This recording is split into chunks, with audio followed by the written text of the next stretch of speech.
My guest this week is Dave Markey. Dave has sustained a truly independent career in the shadow of Hollywood and against the backdrop of corporate America, just shy of 4 decades. As a filmmaker, photographer, and musician, Markey brings together underground music, experimental cinema, and contemporary culture in a direct and insightful way. His body of work is also historically significant, representing a unique record of the punk scene in Southern California through the 1980s and into the 1990s.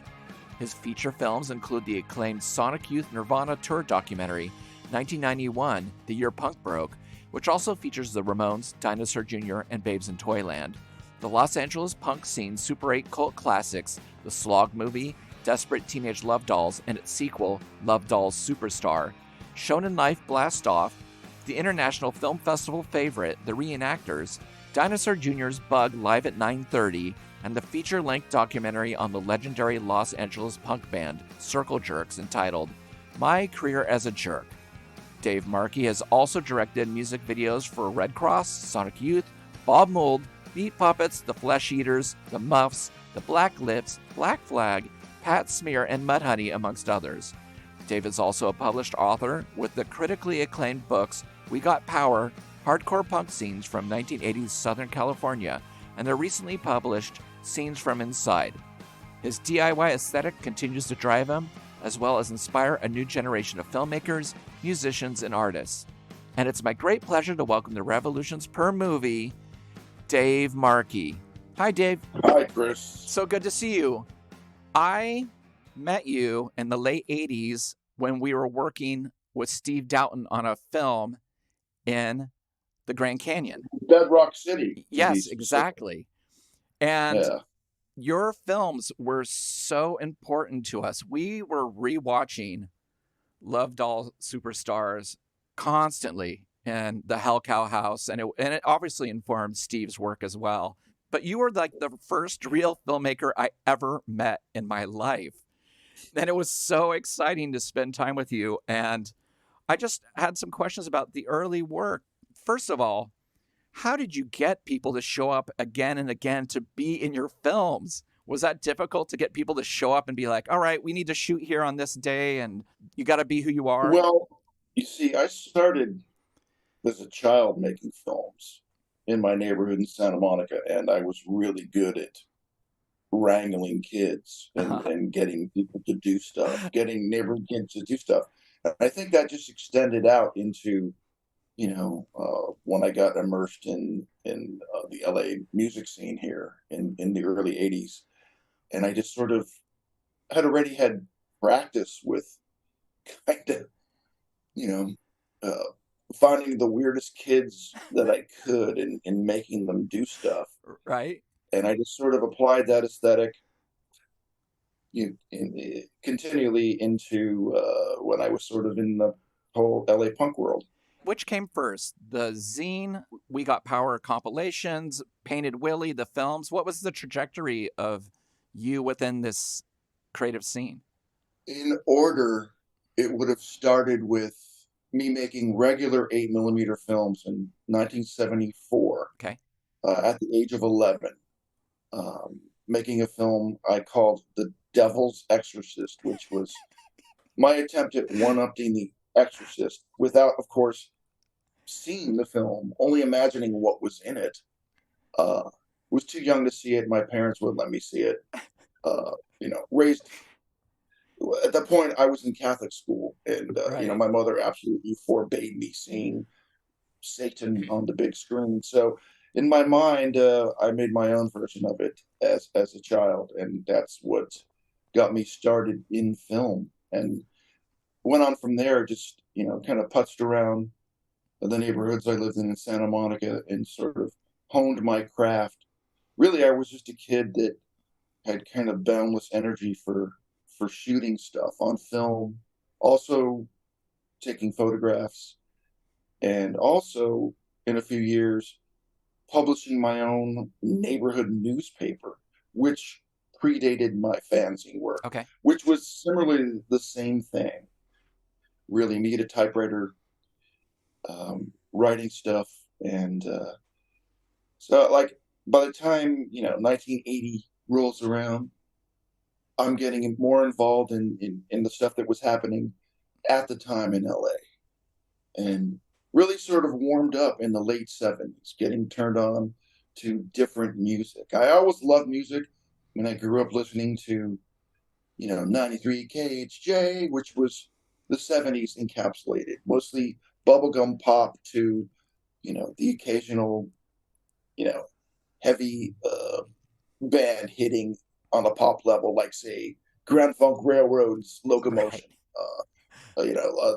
93 KHJ played everything, and I loved all of that music. But then I really, really took a turn towards the later part of the 80s through the band that we're discussing today, Devo. Yes. And it had everything to do with seeing them as a 14-year-old on Saturday Night Live, Me too.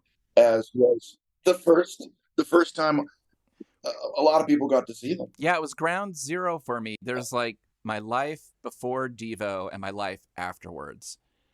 And I think Right. Saturday Night Live, that was pivotal. And one of the cool things about them playing on Saturday Night Live was they did 2 songs. They did Satisfaction, but when they came back to do Jocko Homo, they showed part of their very first film in the beginning, which Chuck Statler, who we're going to talk about, directed. And it felt like a Saturday Night Live short. I was like, oh, this is like, they got Devo to be like, Albert Brooks got Devo to be in some weird 16 millimeter thing, and that's cool. Not knowing that this even existed. That was 78. That was 78. And around the same time, I think maybe Devo might have been the first, but there was also appearances on there by Talking Heads, Elvis Costello, Captain the Beefheart. B-52s. It was clear that something really exciting was happening. And as I got into my teen years, I was led headfirst into it, really directly through Devo. It's true. And I remember when Duty Now for the Future came out, it came with an inner sleeve. And on the inside, it said, "This still is from The Men Who Make the Music, a Devo documentary videotape produced by Chuck Statler, included in Devo Vision, a compilation of Devo's films and videotapes available through Time Life video cassettes." And I was like, what's a video cassette? Right. And how do I, there's films like of Comeback Johnny, they're listing the things on it. My mind was just racing. That was the very first VHS tape I acquired. Amazing. And it was a dubbed copy of The Men Who Make the Music. And I still have that VHS tape 45 years later. I got it in the early 80s, before I even had a VHS player. I think I finally got a player around like 1984, but somehow I took it to a friend's house that had a VCR and played it, was completely entranced by the music, not just the music videos, but the segments in between. Absolutely. The videos where like we had Boogie Boy and General Boy conversing, or we had Rod Reamer from Big Entertainment and Big Daddy Know It All, just sort of like obviously just skewering the 70s in the music industry at the time in such a way that really spoke to my new understanding of how the world worked. And for a 14-year-old mind to get into that, it was all so informative on so many different levels, and so influential. And yeah, it was those early Chuck Statler films, like for The Secret Agent Man, Yep. Satisfaction, and whatnot, that just really blew me away and so informed my aesthetic to come, which really was just sort of upending everything that I had sort of done before. And in a sense, I at any chance I got through music video work or short film work, I did pay tribute to that influence of Chuck Statler, and I did sort of basically rip him off. Well, you're not alone, because I did too. Yeah. It was just that attitude. It was just so from a different world. It was just sort of like a calling card to a new reality. Absolutely. And it was kind of angry and hostile, in a sense, the way it was skewering what we had really grown up in that 70s era. It was just really turning everything on its side and parodying it. And that sense of parody, which also I was getting from early Saturday Night Live as well, Sure. of course. And maybe say like the Zuckerberg brothers, Kentucky Fried Movie, just that kind of crude, mean satire that was kind of prevalent in the 70s. A lot of stuff that you look at now that wouldn't fly Yeah. for 1 second in culture. Just, straight to the cancel bin. But I mean, that was the world we grew up in, and that was what was there, what was available. I felt like Devo was the first band that gave me a bit of a chip on my shoulder. Like, they pushed back, and so I pushed back. It was the first band that I got made fun of for liking. And I was like... And that went on for years. Yes. Yeah, being called Devo and a waiver. I was like, yeah, fuck you. I love it. You're wrong. And even when they started getting played on MTV, it's kind of amazing to think that things like Love Without Anger or Beautiful World or Through Being Cool are really upsetting, really difficult message videos. Absolutely. Especially Beautiful World. Yeah, at a time when people are like, oh, they've kind of sold out. You're like, I don't know. Like, this is... Read between the lines. Exactly. There was just this alienation that was just prevalent that I kind of glommed onto. I felt really alienated. Yeah. And also curious to just, look elsewhere for information, for ideas, it was such a fertile seed planted of creativity in my young teenage mind. And it was really, those guys doing. Well, I'm super excited because I feel like I've probably seen this film more than any film in my life. Like, I love this, so I'm so excited to talk to you about it. But before we get into kind of the beats of film or the videotape, I wanted to ask you, when did you first get to see Devo live? I didn't see them live until the summer of 1980, and I would have been 16 years old. Prior to that, I did not have any live music experiences outside of maybe seeing bands play during lunchtime in my high school. Okay. And living in LA, some of those bands that I saw went on to be huge. That's so amazing. Like Rat, for example. Right.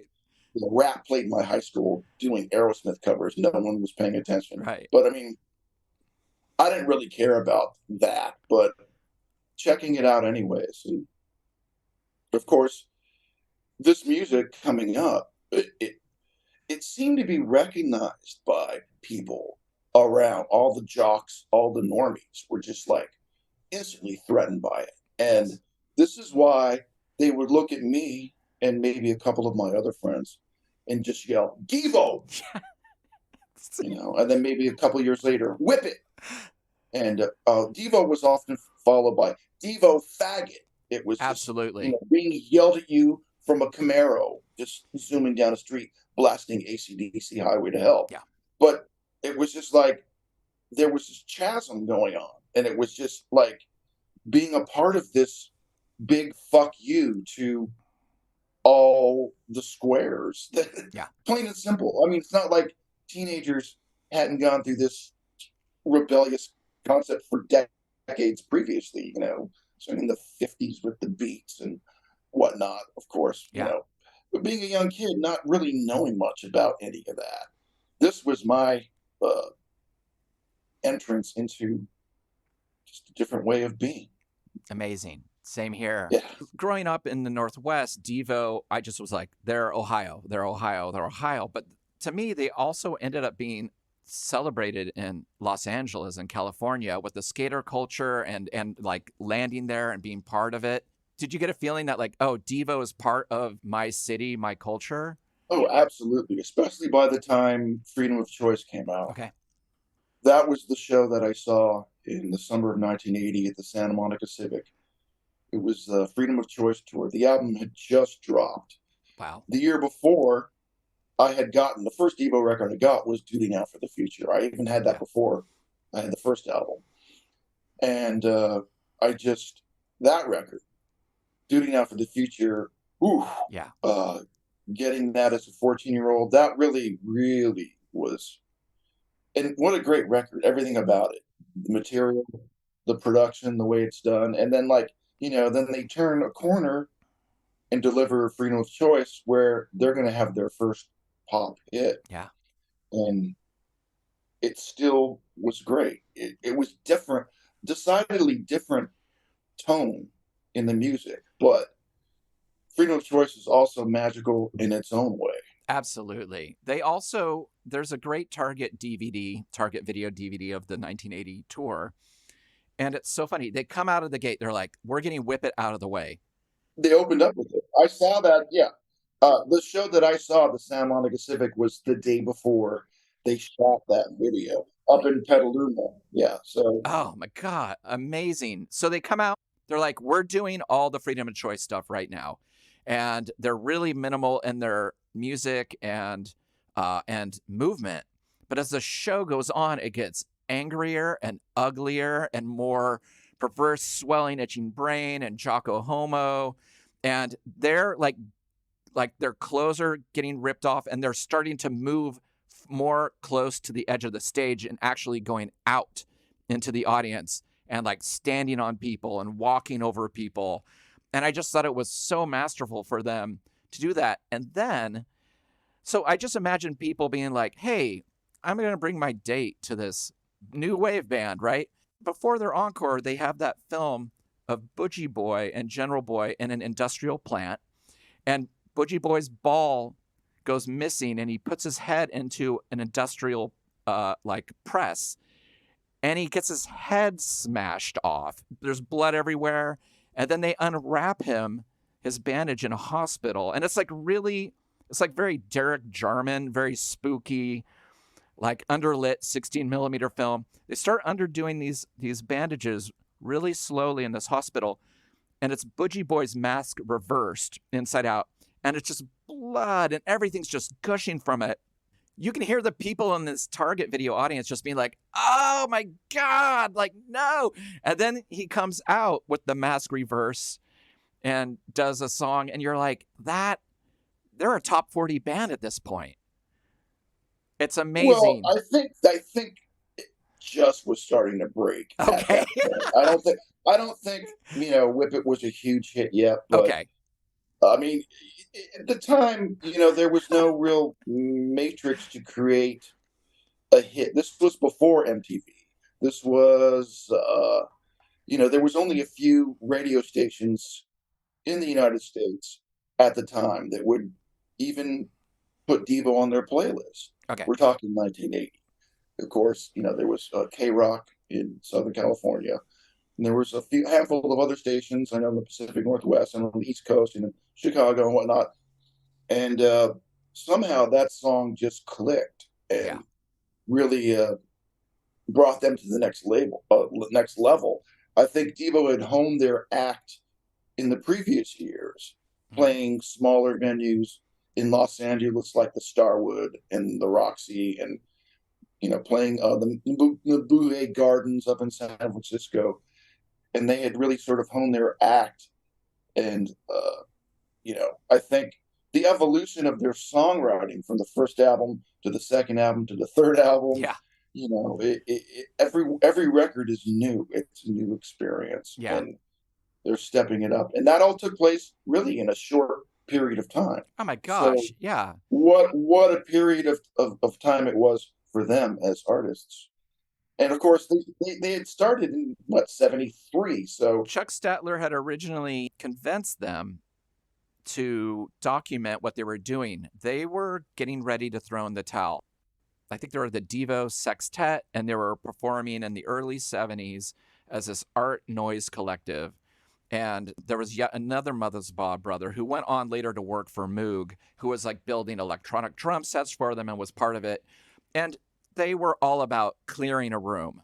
You know, they were just like, we want to push back against the hippie culture and all this stuff. They had experienced the Kent State shootings. Their lives had changed forever.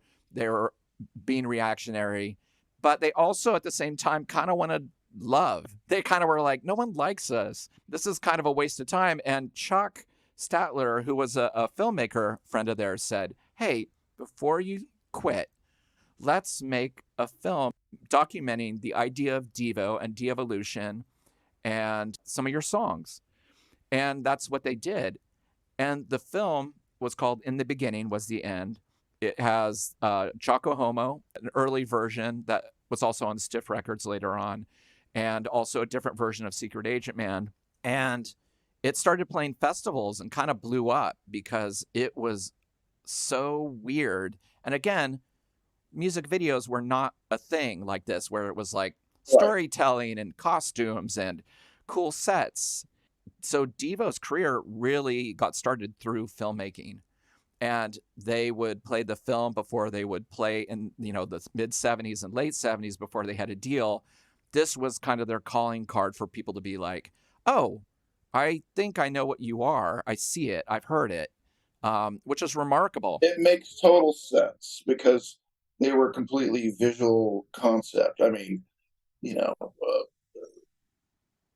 when I saw them in 80, they opened up with 16 millimeter films being projected. Yes. You know, at the Santa Monica Civic, and they showed all of those early Chuck Statler films, and they showed, you know, all the content that became The Men Who Make the Music, and then later on sort of reworked as The Complete Truth About De-Evolution.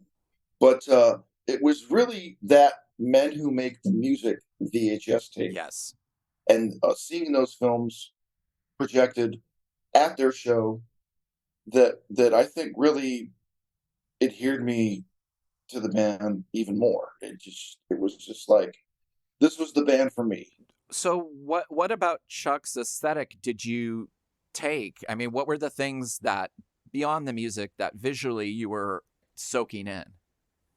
His use of just low budget film techniques, also obviously utilizing cheap masks, obviously gotten from either, you know, sex fetish shops or gag gift shop. It's just kind of these hideous, scary masks, and people wearing them, and band members wearing them, and just the cutaways, like that one shot where there's the girl dancing in slow motion, and there's the guy wearing that creepy 50s cocktail lounge mask. Just that stuff just really hit me. Like, this is just crazy. This is just like really wild, and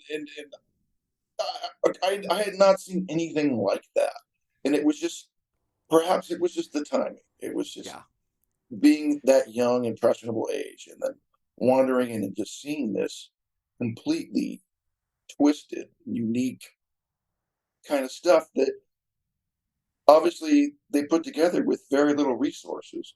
That spoke to me. And that's, you know, what I was doing without really being conscious of it, because being a kid filmmaker, working, you know, the alleyways of Santa Monica, totally. I really related to it, and then it further, you know, pushed me to go just down that rabbit hole of weirdness. Yeah, he was great at using low light, maybe just like a monochromatic background. His films remind me of John Huston's Fat City a bit. Like if John Huston had taken Fat City and made a bunch of music videos in some of the bars and the hotel lobbies, it's like got a real weird darkness to it. He's also seems to be a really big fan of industrial sites, smash and grab filmmaking. Like, okay, there's this really cool stairwell. Let's go over here and we'll shoot in this. And now somebody's brother says we can go shoot here for an hour. And I love that about that. The factory setting the factory setting in that Secret Agent Man clip, for example. Yeah, it's really unique. And as somebody who had not grown up in, or around industry, it was also quite exotic to see something where you're like, what the fuck has that many pipes and levers and dials? It seemed like such an extension of their musicality. Yeah. So you get the videotape. It starts with Jocko Homo. That was the clip that was on Saturday Night Live, was Boojie Boy running up the staircase. Right. The big mural that said something like "Shine on Akron" and "Shine on America." Stairs, goes into the office of General Boy, which was, of course, played famously by his father. Yeah. And using family members and friends, and that's exactly what I was doing. Around the same time, really, starting in 74. But I was just a child. I was, really had very few influences at that time. And then It would take a few years until I would see something like, Statler's early work and just go, yeah, this is it. This is sort of what I'm doing, but like it's even, in a whole other level of artistry and just expression, and just, again, the kind of the what the fuck feeling that I got from seeing it the first time. I'm trying to just remember that feeling. And it was really in that feeling where it all sort of grew. Yeah. That uneasiness, that just the surreal imagery going on. I had not seen at that point, whatever the works of Louis Manuel, or I had not, seen any. I grew up watching 70s crap TV and was informed by that.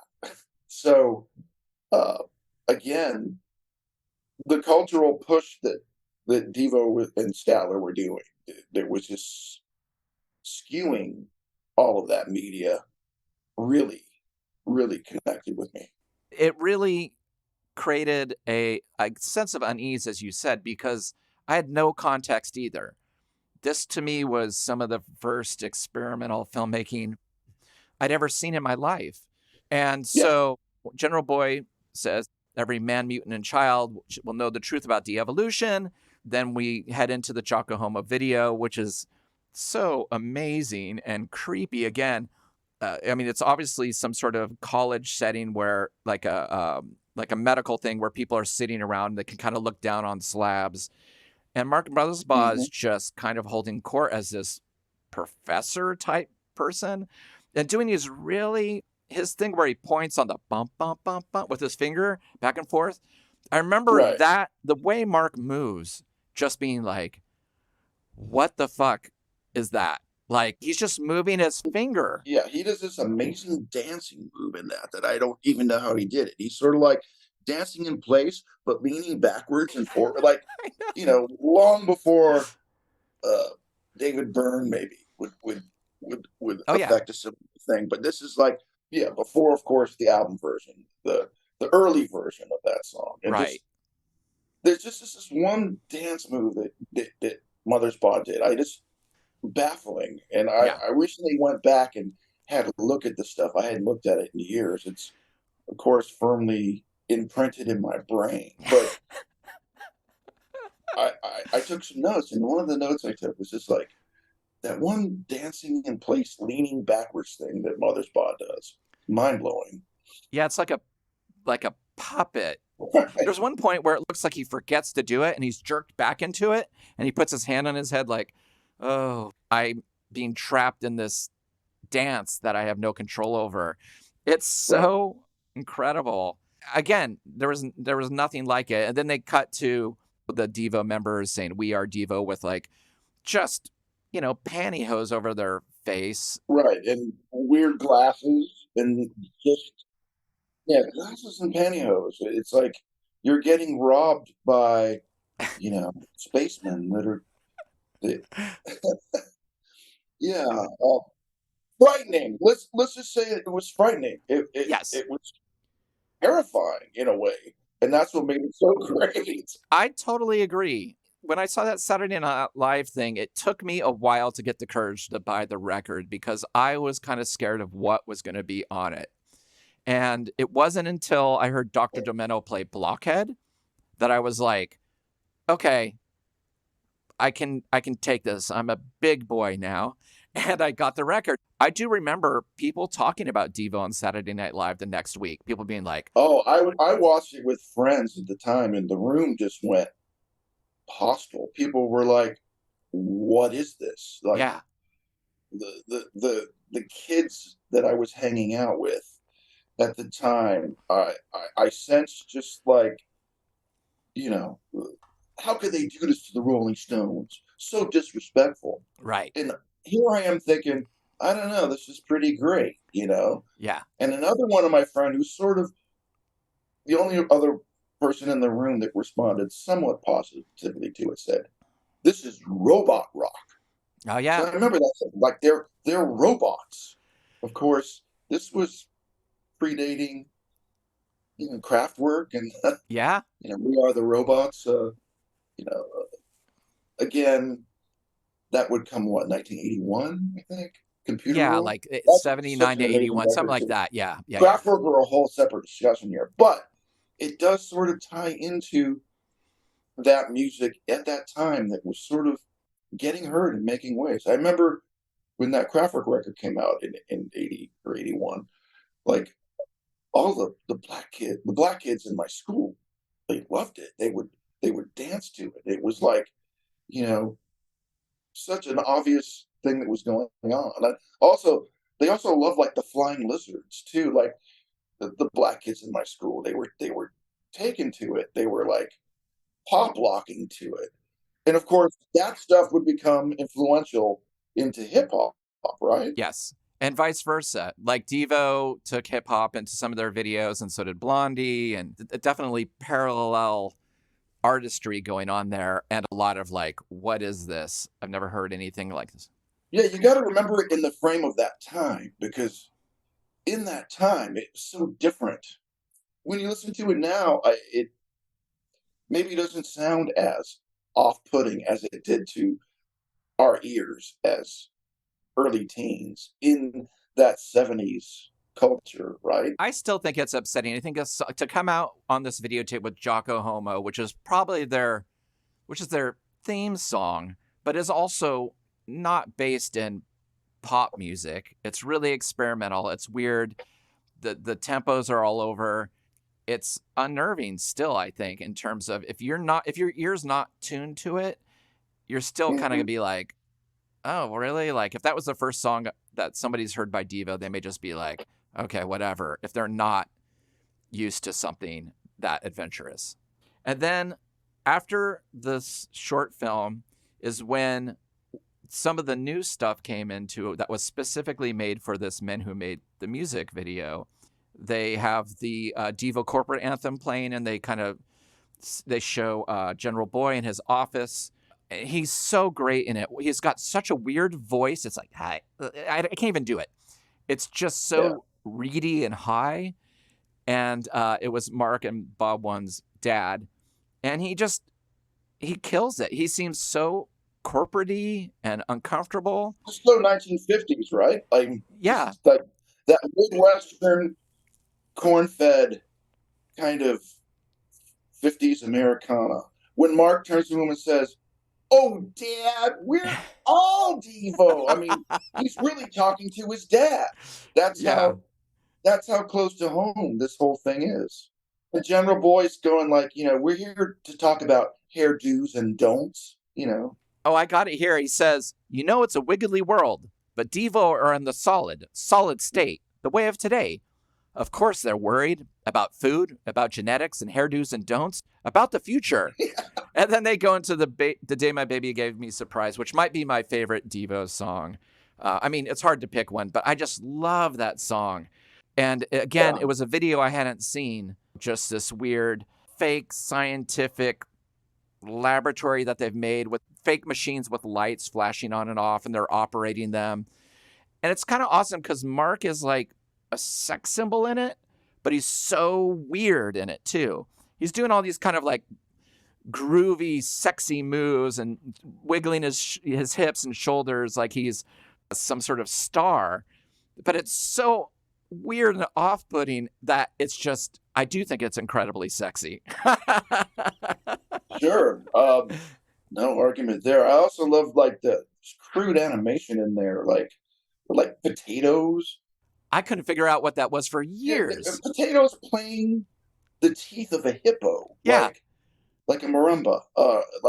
Yeah, just yeah. But I love things like they would have, that would be a green screen kind of effect. And then all of a sudden somebody like one of Devo would just show up in the corner of it, just looking at it like really weird. And I just love those little things where it's like, they're just weirdos. They're just, they're stuffing this full of weird shapes, body shapes and dances and things. They have that thing where they have a little baby in the film and the baby gets born, flies through the air, and then they throw a doll to Mark Mothersbaugh who's supposed to catch the baby in this wading pool. And then they throw this baby doll to him. It goes into the water. And then he takes the real baby. They cut to that. And he like pushes the baby back into the water to get the shot. And you're just like, wow, that is super weird and ambitious and uncomfortable, of course. I think that was maybe their idea of a single for Duty Now for the Future when they dropped that. That makes sense. If that was the first video they did. But again, this is before MTV. This was before there was any need to have music videos. Yeah, you're right. There was nowhere to play it. What did they do with it? They showed it in their concerts. Yeah, exactly. And the live footage that's interspersed throughout it is amazing too. Again, Devo at their just height of energy and figuring out like what each song needs physically, because each song is kind of staged. They kind of had, each song would be like, okay, here's what's going to happen. We're going to move like this. We're going to do this. We're going to go over here. And they were also, I thought it was so cool that all their stages were like multi-purposed. It would start, they maybe be backlit, and then later they would like light these, they would lay the lights down and they'd stand on top of them. Or for new traditionalists, they would have, you know, these Roman columns with treadmills that they would walk on. And then, you know, they would pull the front of the Roman columns off and it would be a different lighting source. Or when they did Oh No, It's Devo, and we're doing one of the first things that was a like live sync with their animated videos, just playing with the screen. And they were way ahead of everyone in terms of an actual show. A real element of theater in there. Totally. I don't think that was probably by accident. I think that was very well intended from what I could gather. You know, who else was doing theatrical things in live shows at that time? Maybe David Bowie. Yeah. But with high tech, they were also just like, what can we do? How can we push this visually? Even something as simple as a treadmill on stage was so perfectly Devo. You're like, of course, they have to walk the entire time to get up to the mic to sing. It's like we're slaves to the industry, because a lot of pretty early on, and this happens in the first short film that's not music that's put in this, it's just about how much they hate the music industry. And so the first thing that happens, you see Big Daddy Know-It-All calling Rod Reuter, is that his name? What's his name? Rod Reuter. Right. Yeah. And he's basically like, I don't like Devo. I don't like the new outfits. They make me sick. Get them back in their yellow classic outfits or I'm going to have to clean house. And Rod Reuter's like, yes, Big Daddy Know-It-All, you know, like, of course, you know. Daddy Know-It-All. It's so amazing. And the people they cast in it, like the guy who plays Big Daddy Know-It-All, I'm like, I have no idea who that is. But he is just this huge mogul-looking guy that I can imagine they were like, that's who we deal with all the time at the label.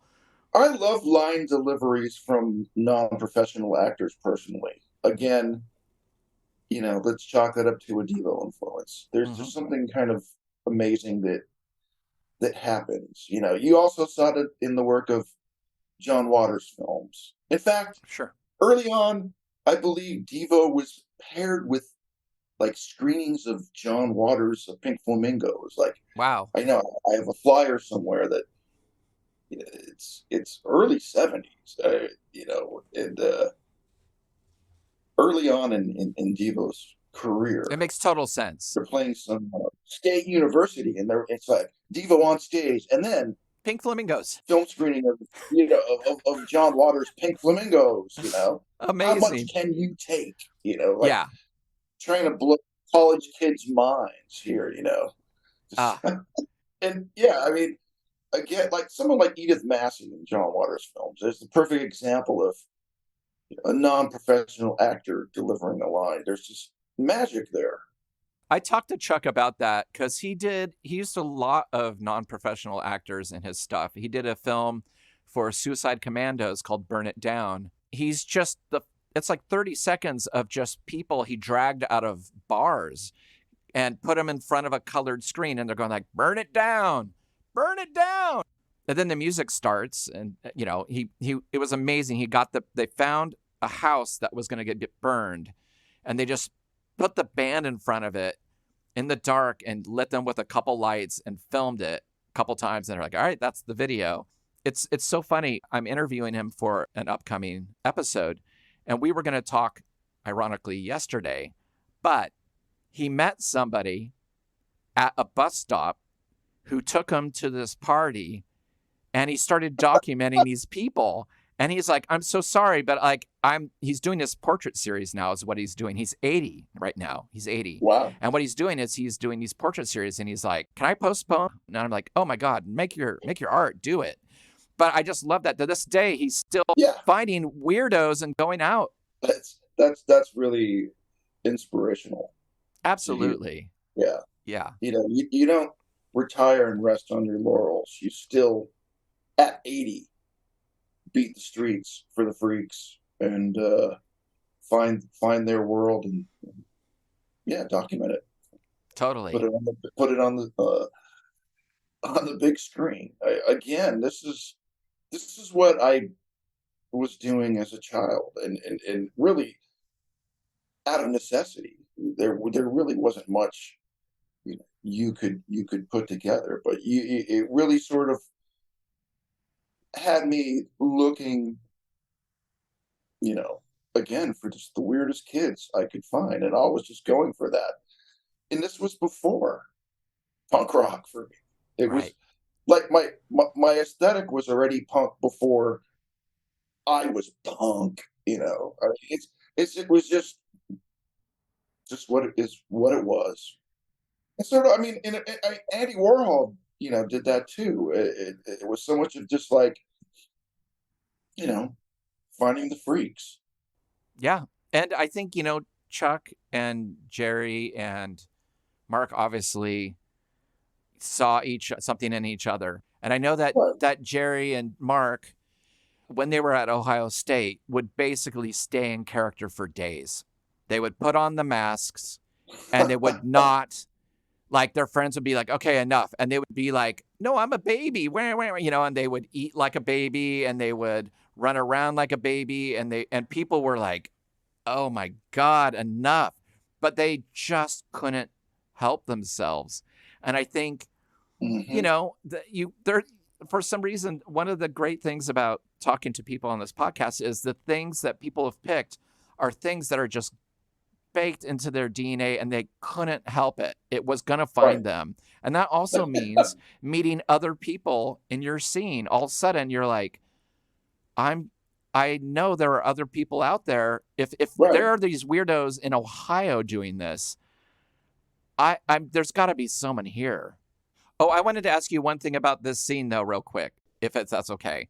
Okay, sure. So they talk to Big Daddy Know-It-All, and this next scene really upset me, and it still upsets me, but it's like basically Club Devo. It's like they're the monkeys in this weird industrial space. There's this weird red ball floating up and down, and they're looking at pictures of people covered with sores and acne. I mean, just like the worst cases imaginable. And they're like, oh. Double-faced dog boys. Yeah, exactly. Double-faced dog boys. And they're like, oh, Adam, what a head. You're the best. Disease is punishment. They shot that in Century City at the They top did? floor, the Twin Towers in Century City, which looked a lot like the Twin Towers in New York City, but a smaller version of it. Oh my I know God. because as a kid, when they were just finishing that building, me and my friends would go in there and most of the building was vacant. And I remember stumbling into that space. So when I saw that scene, I immediately recognized it from my, you know, teenage stomping around, Oh my God. I never knew that. breaking into buildings and what so forth. So I recognized that location. Yeah, the big giant red ball that would Yeah. just seemingly bounce in slow motion. And they talk about going to Club Devo. Like Club Devo is this place where they meet and hang out and exchange beers. Yeah. Yeah. Did you ever buy anything from Club Devo? You know, I don't think so.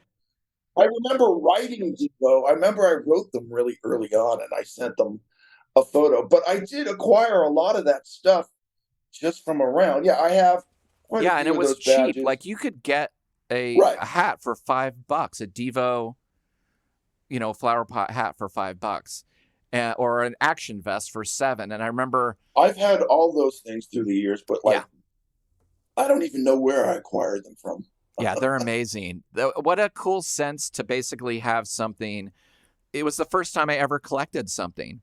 Was getting stuff from Devo and their club, because they would have these unique things like music tapes, like music Right. versions of all their songs, or a Devo action vest, which was Right. this like puffy jacket with a strap that you put under your crotch and attached to your back. And I remember I almost wore it to school one day and I was like, this thing underneath my legs is going to be a wedgie machine. Right. So I didn't wear it, sadly, but yeah, I thought it was really, really smart of them to just make the stuff as cheap as possible.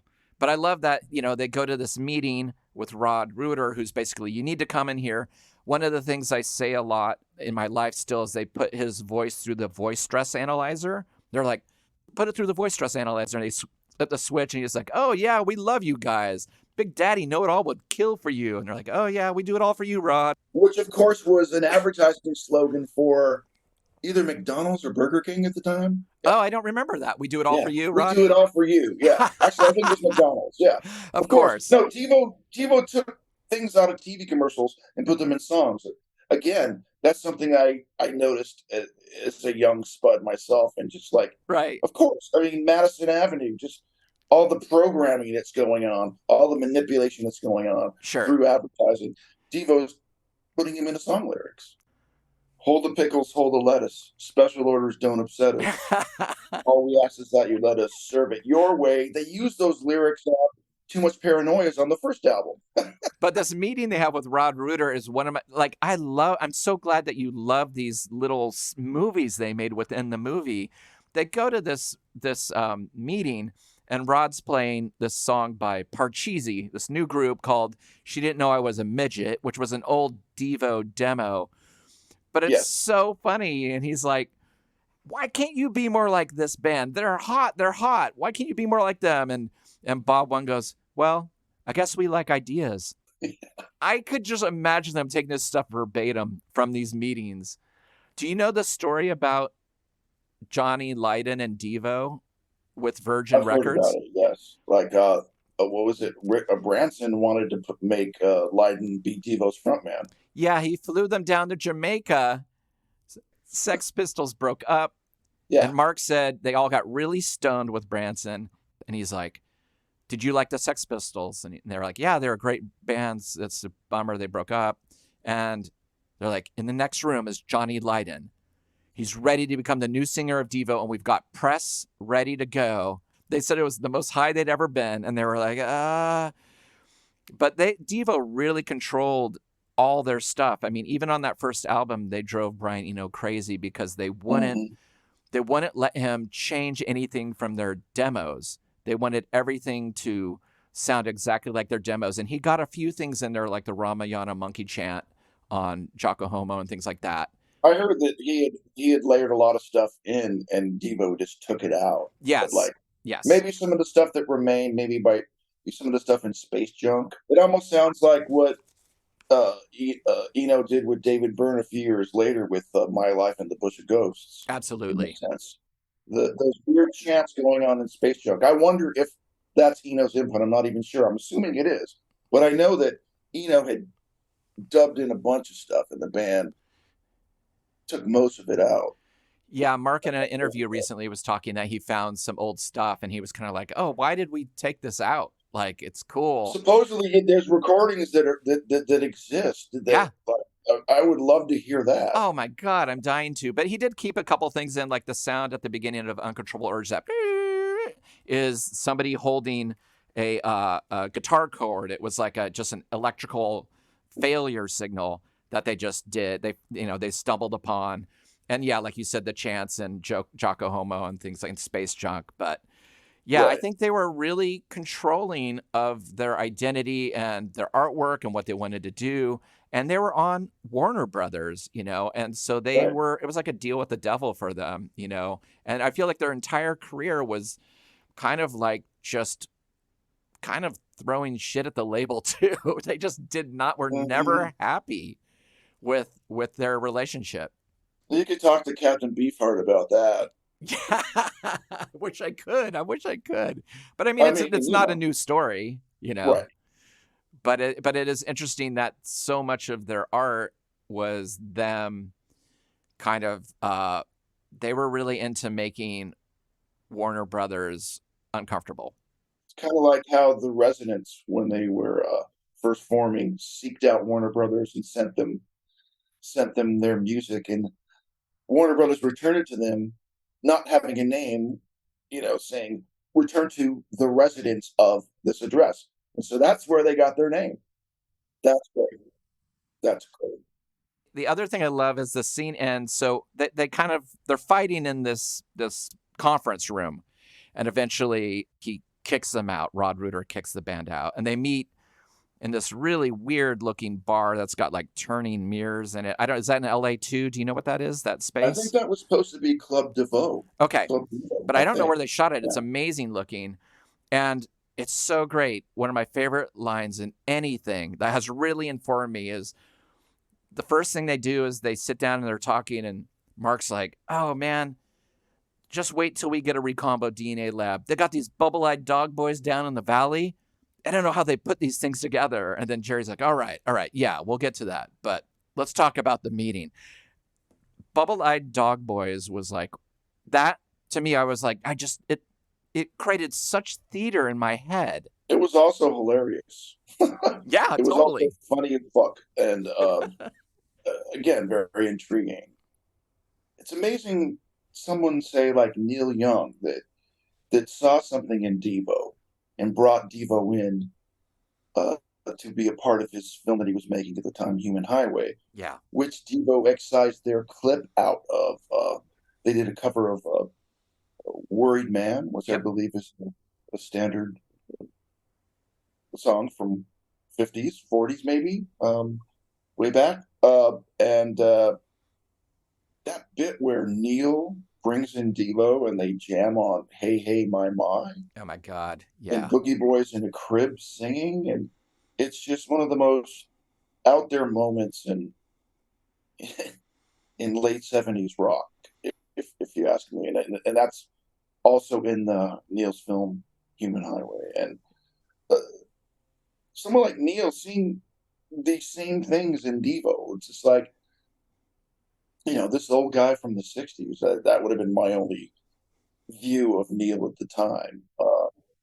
But then that, adhered me to Neil. Then I started paying attention to Neil. Human Highway is nuts. If anyone out there listening has not seen it, it's Dennis Hopper at his most unhinged. Dean Stockwell is in it. Yeah. This is an amazing cast, and it's just a train wreck of a movie, but like, it looks great though. Yeah, I used to have a bootleg of it, and then when it first got released on Laserdisc, I of course bought that. And it's a rough watch though. It's hard. And it's weird in that period where some of the older artists, 60s artists, were feeling that turn of 79 into 80 and Totally. feeling that, like, Neil going, I've got to go new wave. Like, and he put out that album Trans, and like incorporating things from Devo and Kraftwerk and all this other weirdo stuff. But like, I mean, that's almost a forgotten thing. But like, Paul McCartney did Temporary Secretary Totally. at the same time. And again, it's all influenced by this Devo thing. 79, 80, it was like radio change. Cars, Gary Newman, B-52s, Right. Devo. Gary Newman. But you would hear these songs next to the Pointer Sisters or next to Chic on the radio. Like, it was on pop radio all of a sudden. All this stuff was kind of getting jumbled. Cars was a huge hit. That was everywhere. It was amazing. Yeah. I mean, yeah. And again, he was on Saturday Night Live as well. Seeing all these older artists trying to figure out what new wave is, and like, can we get in on this? Yeah. Interesting time. Yeah, and I think the big difference between Human Highway and the men who made the music is that I don't think Neil is very funny. Like, Devo has a really great sense of humor. In Human Highway, like, Neil's humor is really slapsticky and kind of goofy, and like it's just doesn't, you can't pull it off in a way that Devo, like, when they land their jokes, they're really it works. But you could see Neil's obsessiveness and interest in Devo throughout it, even though, he's kind of just a big old goof. Yeah. But and I love him for it, But endearing. And I don't know if you've ever seen Neil's other films. Like, he did this film in the 80s that he shot himself on VHS called Muddy Track. No. And it expounds further on Neil as a goof. Wow. Yeah, it's quite something to see and seek out if you can find it. Never been officially released. Were there any bands that tried to ape Devo's sound or energy that you think succeeded? There were a couple things that K-Rock would play. I don't even remember the names of the artists. But there were some bands that were clearly trying for that freedom of choice sound. I wish I could remember the name of the band, but their song was called UFO. It's a UFO. Have you ever heard the Village People album? Oh God, what's it called? Is it a later one? Yeah. No. It's this crazy 1980 81 Village People album where they try to re-image themselves. And on the album cover art, they look like they're trying to be Spandau Ballet meets Duran Duran or Steve. They were like totally new romantic re-look. Wow. But the music is totally Devo. Listen to the song Food Fight or Big Mac. It's a train wreck of a I'm going to put Food Fight. I'm going to play Food Fight right here. Food Fight! 1, 2, 1, 2, 3.